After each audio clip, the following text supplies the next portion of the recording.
ever heard the theory that lazy ambition isn't a flaw but a symptom? Word is most of us are stuck not because we're weak, but because we were never shown the real playbook. This video might flip your whole perspective. Watch till the end and hit that subscribe button. You wake up, ideas swirling in your head. Today's the day, you tell yourself. You've got plans, goals, maybe even a list, but somewhere between breakfast and bedtime, it all just disappears. A couple of scrolls, a few notifications, one episode turns into 3. Before you know it, the day's over and you're right back where you started. Not failing, but not moving either. Sound familiar? Here's the twist. It's not laziness. Not really. It's something harder to notice. You're caught in a loop designed to keep you comfortably stuck. Just enough energy to get by, just enough pressure to keep dreaming, but never quite enough momentum to break out. You might feel like you're wasting time, but the truth is, you were never shown how to use it. And if no one taught you how to break the loop, how can you blame yourself for being in it? But once you see the pattern, you can start rewriting it. That's what this is about. Why most ambitious people still feel stuck. Here's the thing they don't tell you. Having big dreams and not acting on them doesn't mean you're broken. It means you're human. There's this strange place a lot of us live in. We want change, we want freedom, fulfillment more than the ordinary. But we also feel drained. Like every idea requires energy we don't have. You can wake up feeling inspired and still hit the same wall by noon. And it's not because you don't care. It's because you've been trained to delay, to hesitate, to second-guess every move. From school to society, you were taught to follow instructions. But no one handed you the blueprint for building your own path. You got a checklist, not a compass. And now, you're ambitious but tired, hopeful but hesitant. The good news, that spark inside you, the one that keeps asking for more, that's real. That's not going away. And it's not there by accident. Keep watching, because we're about to walk through exactly how you turn that spark into serious motion. Time is not on your side. Let's break this down. A year has 8,760 hours. That sounds like a lot, until you start subtracting. Sleep takes about 2,900. Work, another 2,000. Then add meals, commuting, scrolling, chores, errands. Suddenly you're left with maybe a few hundred hours of actual you time. And of those, how many are used well? According to some studies, the average person gets less than 3 hours of productive time per day. And that's just kind of useful time, not deep, focused, intentional effort. So here's the uncomfortable truth. If you don't take control of your time, the world will gladly waste it for you. And 5 years from now, you might still be stuck in the same job, the same habits, wondering why nothing changed, even though you wanted it to. But imagine if you just used 2 of those hours a day differently. Not perfectly, just differently. That alone could transform everything. And that brings us to the first shift, the one most people never make. Stage 1, stagnation, the silent killer.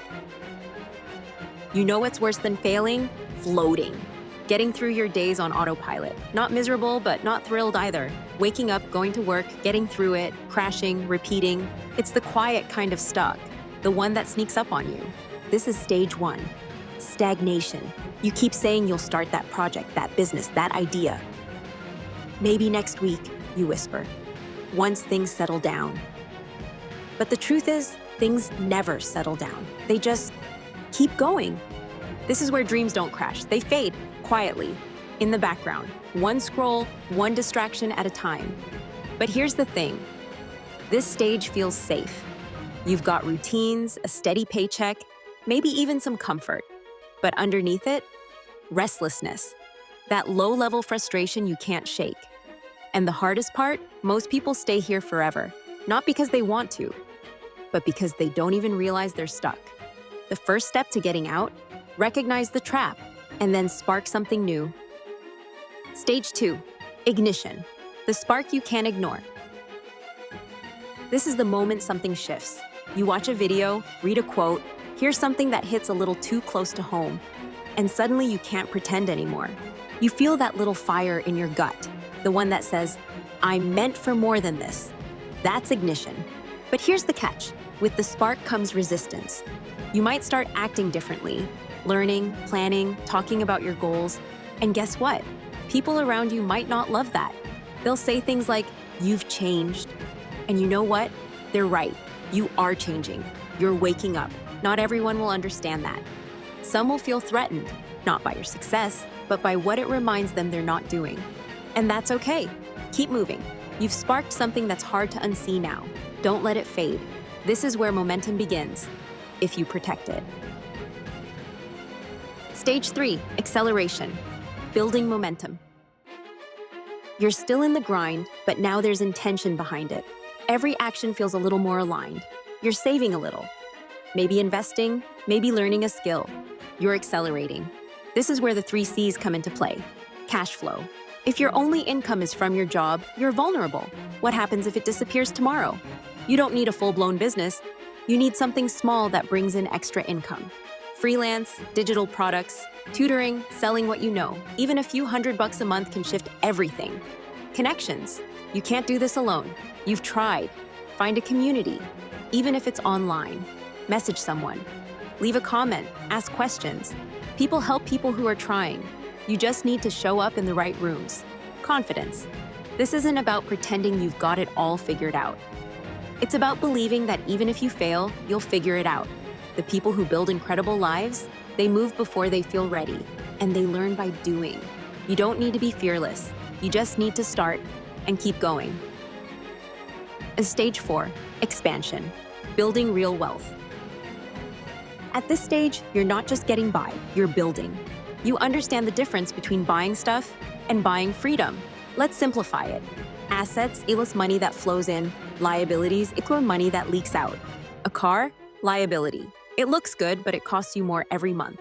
Rental property, index fund, digital product, that's an asset. It grows while you sleep. Most people chase shiny things, but the smart ones, they chase freedom. Here's the cool part. You don't need a fortune to start. Even $10 a day invested smartly can snowball into 6 figures over time.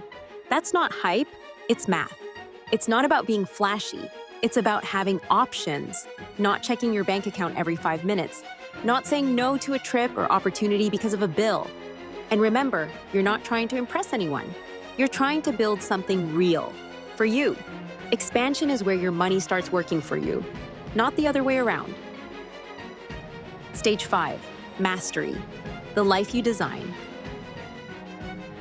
Now you're in control. Your assets cover your basics. Your time is your own. You're not tied to alarms or approval or inboxes. You don't have to ask for permission because you already gave it to yourself. This is mastery, but it's not just about having money.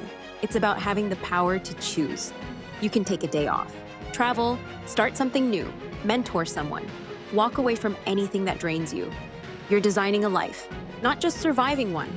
And here's the best part. You don't have to be rich to feel this. You just have to have enough control over your time and energy that you're not living in reaction mode anymore. Mastery isn't a finish line, it's a rhythm, and it's one you can start building now, even if it's just in small pieces. Legacy mode, the final level most never reach. Very few people get here, not because it's impossible, but because most stop once they're comfortable.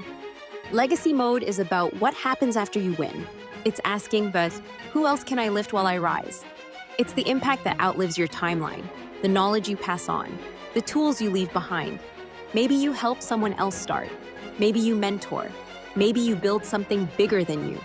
A brand, a business, a movement. Legacy is quiet, steady, deep. It's not about getting credit. It's about leaving the door open a little wider for the next person. And that's what makes it worth it. So here's the big question. Where are you right now? Are you stuck in stagnation? Just feeling the spark of ignition? Maybe you're already building, growing, expanding. Wherever you are, own it and drop it in the comments. Let's hold each other accountable. And if this hit you, even just a little, don't let it fade into the background. Hit subscribe, stick around, there's more coming. And the next video might just be the step that changes everything. Because your life won't shift from hype or inspiration alone. It changes when you move. Let's move.